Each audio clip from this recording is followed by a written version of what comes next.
I will die today. These words escaped Wafat's clenched teeth.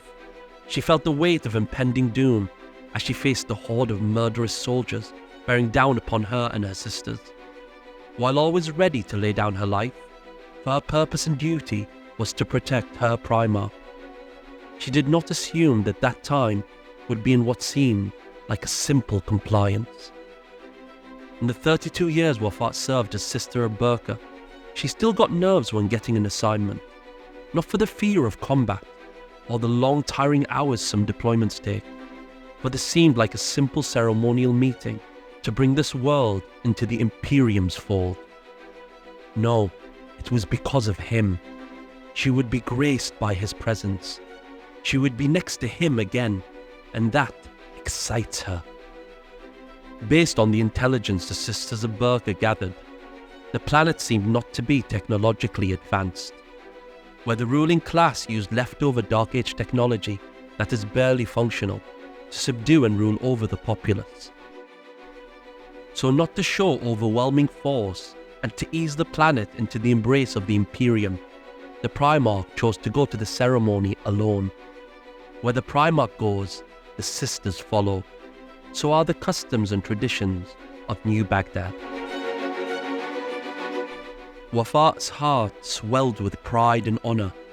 Among the fiercest warriors of the Sisters of Burqa, she had been chosen as one of the 100 to stand by her Primarch's side. Being the most decorated veteran of the selection, she will be leading the sisters on this mission. She will be the Ikh al-Khawat. When the Primarch stepped outside the Thunderhawk, his presence backed with 100 fully armed and armoured battle-ready Sisters of Burqa, it sent waves of shock and awe among the gathered crowd. There was a moment of stunned silence, as if the whole crowd was holding its breath. As the ceremony continued, the Primarch and his entourage were led to the ancient and sacred meeting hall. As they approached the most sacred of chambers, the leader of the planet with a trembling hand asked the Primarch, "Great One, I must insist that we uphold to our ancient traditions, that only men may enter the blessed meeting hall." Wafat steps abruptly between this leader and her Primarch. Who does this little man think he is, to order us to be apart from our Primarch? Her expression betraying her thoughts. A moment of silence stretches. She can feel her Primarch's eyes on the nape of her neck. "Stand down, Ikht al-Khawat."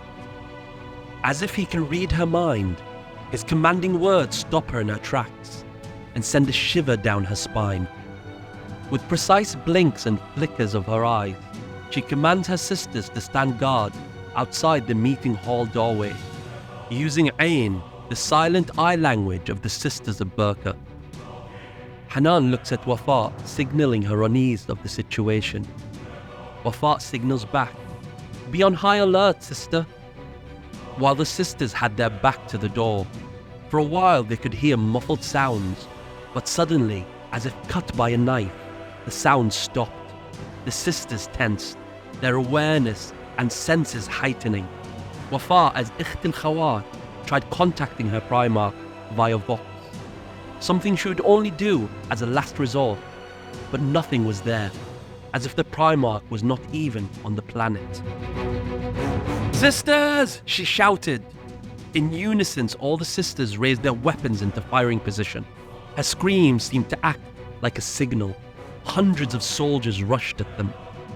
Seeing that their bullets are ineffective on the sisters' armor, the enemies rushed in to overwhelm the sisters using melee weapons.